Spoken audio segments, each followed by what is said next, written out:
আসসালামু আলাইকুম সুপ্রিয় শিক্ষার্থীরা, আজকে আমরা এসএসসি 2025 সালে আসছে ময়মনসিংহ বোর্ডের 3 নাম্বার প্রশ্ন সলভ করার চেষ্টা করব। সেটা দ্বিতীয় অধ্যায় থেকে প্রশ্ন আসছে। তো মোটামুটি আমরা প্রশ্নটা সবাই একটু দেখে নিই, যাদের কাছে প্রশ্ন আছে। এখানে আমরা দেখতে পাচ্ছি ডিভাইস 1, ডিভাইস 2, দুইটা কম্পিউটার, কম্পিউটার 3।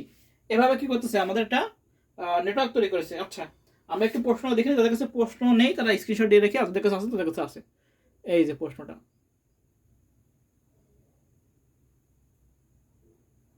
একটু আমরা প্রশ্নটা বিশ্লেষণ করে দিই। প্রশ্নটা একটু বিশ্লেষণ করে আরেকবার একটু দেখি, কেউ দেখতে পারছে, ভালো করে দেখতে পারছে না। আমরা 1 মিনিট রাখি। হ্যাঁ, স্ক্রিনশট দিয়ে নিয়েছে। এবার আমরা প্রশ্নটা একটু উদ্দীপকটা আলোচনা করি। আচ্ছা, এইখানে আমরা দেখতে পাচ্ছি অনেকটা টিভির মধ্যে একটা কাঠামো আছে। ডিভাইস অন, আমরা জানি টিভিতে হাব আর সুইচ ব্যবহার হয়। ম্যাক অ্যাড্রেস ব্যবহার করে, যে ম্যাক অ্যাড্রেস ব্যবহার করে সে হলো আমাদের সুইচ। কেন? কারণ সুইচ কি করে, সুইচ হলো নির্দিষ্ট পোর্টে পাঠায়। এখানে লেখা আছে, আমি পুরোটুকু লিখিনি, যে ম্যাক অ্যাড্রেস ব্যবহার করে নির্দিষ্ট পোর্টে সিগন্যাল পাঠায়। তো সুইচে কি করে, নির্দিষ্ট পোর্টে সিগন্যাল পাঠায়। আচ্ছা, এইটা আবার আছে প্রতিটি ডিভাইসে ব্রডকাস্ট করে, অর্থাৎ প্রতিটি ডিভাইসে যায়। সেটা হলো কি আমাদের হাব। হাব সিগন্যাল প্রতিটি পোর্টে পাঠায়, কিন্তু সুইচ কি সুনির্দিষ্ট পোর্টে কি করে, সুইচ পাঠায়। এখানে আমাদের একটা প্রশ্ন আছে, একদম ডাইরেক্ট আমাদের বইতে আছে, যে কোনো বইতে আমরা পাওয়া যাবে। সেটা কি, সেটা হলো আমাদের যে হাবের চাইতে কি সুইচ ব্যবহার করা উত্তম, সুবিধাজনক। এইটা অনেক বইতে একদম ডাইরেক্ট আছে। হ্যাঁ, যে হাবের চাইতে কি সুইচ ব্যবহার করা বেশি উত্তম। আচ্ছা, এবার আমরা প্রশ্ন করি কি আছে। প্রথম প্রশ্ন ছিল ভিএসএটি কি। আচ্ছা, ভিএসএটি কি? Very small aperture terminal. এটা কি স্যাটেলাইটের জন্য ব্যবহার করা হয়? আমরা লিখি প্রথম ক নাম্বার। ভিএ কি বলেছে, ভিএ ভিএস সরি ভিএস এটি, ভিএস এটি আমরা লিখবো very small aperture terminal.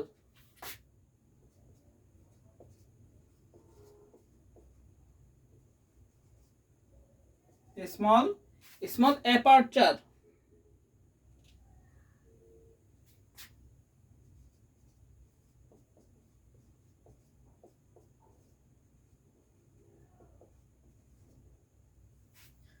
Very small aperture terminal হলো একটি ছোট স্যাটেলাইট কমিউনিকেশন সিস্টেম, যা কি করে, যা স্যাটেলাইটের মধ্যে দূরবর্তী স্থানেও ডেটা, ভয়েস ও ভিডিও যোগাযোগ স্থাপন করা সম্ভব।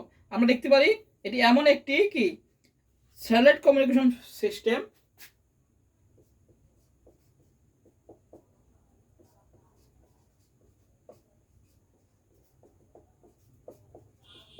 ছোট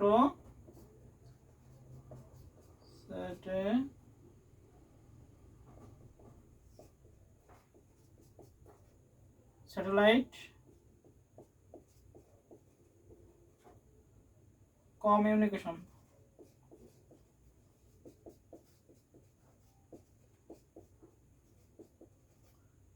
VS very small VSAT very small aperture terminal, এটি এমন একটি ছোট স্যাটেলাইট কমিউনিকেশন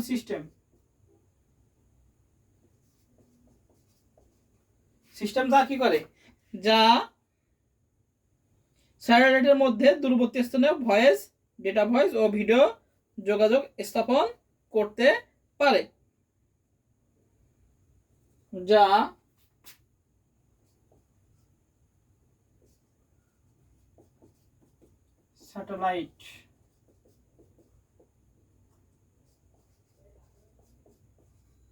স্যাটেলাইটের মাধ্যমে দূরবর্তী স্থানে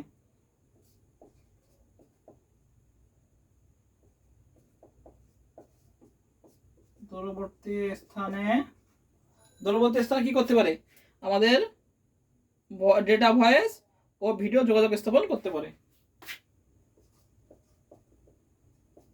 ডেটা ভয়েস ও ভিডিও যোগাযোগ স্থাপন করতে পারে।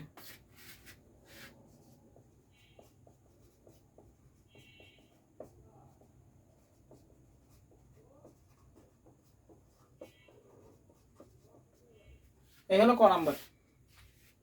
এটি আমরা সংজ্ঞা দেবো। আচ্ছা কি বলছে ভিএসএটি, সরি ভিএ বারবার হয়ে যাচ্ছে, ভিএসএটি ভেরি স্মল অ্যাপারচার টার্মিনাল। এটি এমন একটি ছোট ছোট স্যাটেলাইট কমিউনিকেশন সিস্টেম যা স্যাটেলাইটের মাধ্যমে দূরবর্তী স্থানে ভয়েস ও ভিডিও যোগাযোগ স্থাপন করতে পারে। এটা আমাদের স্যাটেলাইটে হয় ভিএসএটি, অর্থাৎ ভেরি স্মল অ্যাপারচার টার্মিনাল।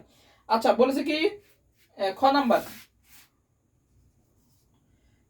বলেছে কি আই তিনটাই 802.11 কি ওয়াইফাই। আচ্ছা বলেছে কি আই তিনটাই 802.11 ব্যাখ্যা করো। আমরা লিখবো কি আই তিনটাই 802.11 হলো ওয়াইফাই স্ট্যান্ডার্ড, এর পূর্ণরূপ কি ওয়্যারলেস ফিডেলিটি। এবার লিখবো কি ওয়াইফাই কি সাপোর্ট করে, ওয়াইফাই সাপোর্ট করে ল্যান, অনেক সময় একে বলা হয় ডাব্লু ল্যান।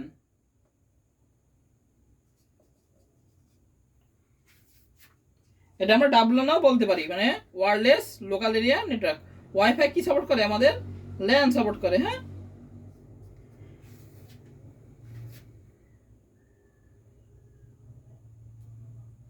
আমরা লিখবো ওয়াইফাই স্ট্যান্ডার্ড 802.11 যা ওয়্যারলেস তারবিহীন ল্যান স্ট্যান্ডার্ড। হ্যাঁ এবার ওয়্যারলেস ফিডেলিটি এর সংক্ষিপ্ত রূপ আমরা জানি wifi LAN local area networks, একটু ওয়্যারলেস ব্যবস্থা। এবার মোটামুটি কতটুকু মানে 10 থেকে 200 মিটারের কাছে মধ্যে এটা স্থাপন করা হয়। মোটামুটি এগুলো আমরা লিখবো বিশ্ববিদ্যালয়, হোটেল বা বসত বাড়িতে ওয়াইফাই প্রচুর আকারে ব্যবহার হচ্ছে। এই আমরা বিভিন্ন নিজেদের মতো করে বর্ণনা দিয়ে দেবো। আমাদের খ নাম্বার শেষ।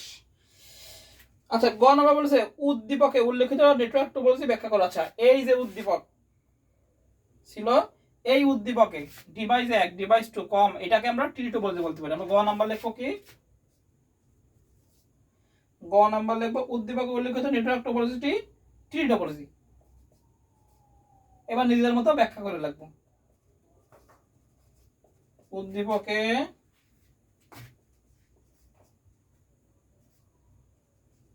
উল্লেখিত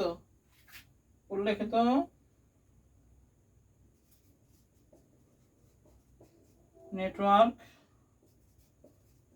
টোপোলজিটি হলো টিআরডব্লিউ টি টোপোলজি। আচ্ছা বলছে উদ্দীপকে উল্লেখিত নেটওয়ার্ক টোপোলজি কি ব্যাখ্যা করো। আমরা লিখবো উদ্দীপকে উল্লেখিত নেটওয়ার্ক টোপোলজি হলো কি টিরি টোপোলজি। কেন টিরি টোপোলজি হলো যে টোপোলজিতে গাছের শাখা পোশাকার ন্যায় বিন্যস্ত থাকে, বা যে টোপোলজিতে নেটওয়ার্কগুলো বা কম্পিউটারগুলো বা নোটগুলো আমরা যেটা বলবো সেটাই হবে। যে টোপোলজিতে কম্পিউটারগুলো গাছের শাখা পোশাকার ন্যায় বিন্যস্ত থাকে, বা নোটগুলো ও কম্পিউটারের যে টোপোলজিতে নোটগুলো বা কম্পিউটারগুলো হ্যাঁ গাছের শাখা পোশাকার ন্যায় বিন্যস্ত থেকে যে টোপোলজি তৈরি করে তাকে বলা হয় টি টোপোলজি বলে। এখন এতে কি থাকে, এতে আমাদের হোস্ট কম্পিউটার থাকে। যেমন প্রথমটা হলো দ্বিতীয়গুলোর হোস্ট, আর এই দুটো হলো এই ডিভাইস 2 হলো হোস্ট। ঠিক আছে, এভাবে আমরা বর্ণনা দেবো। হ্যাঁ আমরা লিখবো এভাবে যে উদ্দীপকের চিত্র একটি কি টি টোপোলজি। টি টোপোলজি হলো স্টেট টোপোলজির বর্ধিত রূপ। এটি একটি কেন্দ্রীয় হাব বা সুইচ থাকে। এখানে কি ডিভাইস 1 কি সুইচের মতো কাজ করেছে, আর ডিভাইস 2 হাবের কাজ করেছে। এবার লিখবো যার সাথে একাধিক এবং হাব এবং সুইচ যুক্ত আছে। এভাবে কি ডিভাইস 2 এভাবে আমরা লিখবো যে মূল কেন্দ্রীয় নোডের সাথে পুরো নেটওয়ার্কটি পরিচালিত হয়। এভাবে আমরা সুন্দর করে লিখবো এই নেটওয়ার্ক সম্প্রসারণযোগ্য। মোটামুটি টি টোপোলজি যে ব্যাখ্যাগুলো ছিল সেগুলো আমরা ব্যাখ্যা করবো, যেগুলো টি টোপোলজি যেমন ডিভাইস 1 এর সাথে ডিভাইস 2 আর কম্পিউটার 3 আছে। হ্যাঁ আবার ডিভাইস 2 এর সাথে এই ডিভাইস 2 আর কম্পিউটার 3, ডিভাইস 1 হলো এদের হোস্ট, ডিভাইস 2 এর হোস্ট এই কম্পিউটার 1 এবং কম্পিউটার 2 এর হোস্ট হলো ডিভাইস 2। এভাবে কি আছে গাছের শাখা প্রশাখা নিয়ে নেটওয়ার্ক তৈরি করছে, সেটাই কি আমাদের টি টোপোলজি। মোটামুটি এগুলো লিখে দেবো, আমাদের হয়ে যাবে। তাহলে আমাদের গ গেল। এবার আমরা শিখব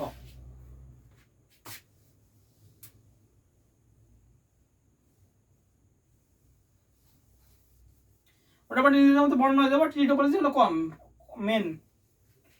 আচ্ছা এবার ঘ নাম্বার দেখি, ঘ নাম্বার কি বলেছে। আচ্ছা ঘ নাম্বার বলছে ডিভাইস 1 এর ডিভাইস 2 এর মধ্যে কোনটা বেশি সুবিধাজনক। আচ্ছা ডিভাইস 1 এই যে ডিভাইস 1 আর ডিভাইস 2 এর মধ্যে কোনটা বেশি সুবিধাজনক, এটা ডাইরেক্ট বইতে আছে। আচ্ছা ঘ ডিভাইস 1, আচ্ছা উদ্দীপকে আমরা লিখবো উদ্দীপকের ডিভাইস 1 হলো সুইচ, কেন ম্যাক অ্যাড্রেস ব্যবহার করে নির্দিষ্ট পড়ে যাচ্ছে। আর ডিভাইস 2 হলো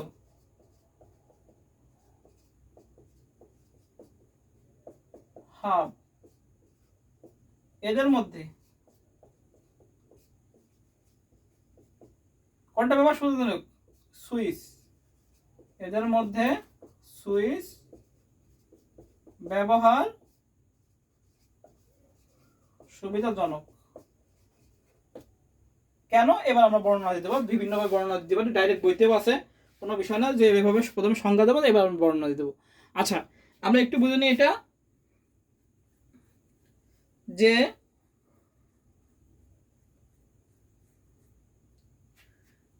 বলেছে কি ডিভাইস 1 যেটা ব্যবহার করে ম্যাক অ্যাড্রেস, কি ব্যবহার করা হয়? ম্যাক অ্যাড্রেস, ম্যাক অ্যাড্রেস ব্যবহার করে ম্যাক। আচ্ছা এখানে কি আছে? এখানে ম্যাক অ্যাড্রেস মানে কি? ম্যাক অ্যাড্রেসের পূর্ণরূপ কি? Media access control address. হ্যাঁ, তাহলে বলেছে ডিভাইস 1, বলেছিল ডিভাইস 1 ও ডিভাইস 2 এর মধ্যে কোনটা বেশি সুবিধাজনক। আমরা কিভাবে লিখবো? আমরা লিখবো এভাবে যে উদ্দীপকের ডিভাইস 1 হলো সুইচ। সুইচ একটি বুদ্ধিমান নেটওয়ার্কিং ডিভাইস যা ওএসআই মডেল ডেটা লিঙ্ক লেয়ারে কাজ করে থাকে। এটি সংযুক্ত ডিভাইসগুলো ম্যাক অ্যাড্রেস ব্যবহার করে ডেটা প্যাকেটগুলো শুধু নির্দিষ্ট গন্তব্যে বা পোর্টে ফরওয়ার্ড করে, সব পোর্টে নয়। আর উদ্দীপকের ডিভাইস 2 হলো সুইচ। এই ডিভাইস 2 হলো হাব, ডিভাইস 2 হলো হাব, যা কি করে সবগুলো পোর্টে কি করে আমাদের নেটওয়ার্ক পাঠায় দেয়। তা ডিভাইস 2 আমরা লিখবো ডিভাইস 2 হলো হাব। এর প্রধান কাজ হলো একটি নেটওয়ার্কে সংযুক্ত ডিভাইসগুলোর মধ্যে ডেটা গ্রহণ করে তার সমস্ত পোর্টে সম্প্রসার করা। এটি কোনো ডেটা ফিল্টারিং বা বুদ্ধিমান রাউটিং করতে পারে না। আধুনিক নেটওয়ার্কের ক্ষেত্রে সুইচ সব দিক থেকেই হাবের চেয়ে উত্তম। এখন এর কারণগুলো আমরা বলতে পারি কার্যক্ষমতার দিক থেকে, নিরাপত্তার দিক থেকে, তারপর নেটওয়ার্ক ট্রাফিক ব্যবস্থাপনার দিক থেকে। হ্যাঁ, তাহলে এই হাবের থেকে হাব হলো 2, হাবের থেকে অবশ্যই কি সুইচ ব্যবহার সুবিধাজনক। এটা ডাইরেক্ট একদম বইতে আছে আমাদের, হাবের থেকে সুইচ কেন ব্যবহার করতে একদম নিচে এবং সুন্দর করে লেখা আছে কেন হাবের চেয়ে সুইচ ব্যবহার সুবিধাজনক। এটা খুব পরীক্ষা আসছে। হ্যাঁ, মোটামুটি আমরা এইভাবে বর্ণনা নিজেদের মতো বর্ণনা দেবো, তাহলে আমাদের হয়ে যাবে। তাহলে বলেছে কি উদ্দীপকের ডিভাইস 1 হলো সুইচ। কিভাবে বুঝলাম? সুইচ কেননা ম্যাক অ্যাড্রেস ব্যবহার করে নির্দিষ্ট পোর্টে সিগন্যাল পাঠাচ্ছে।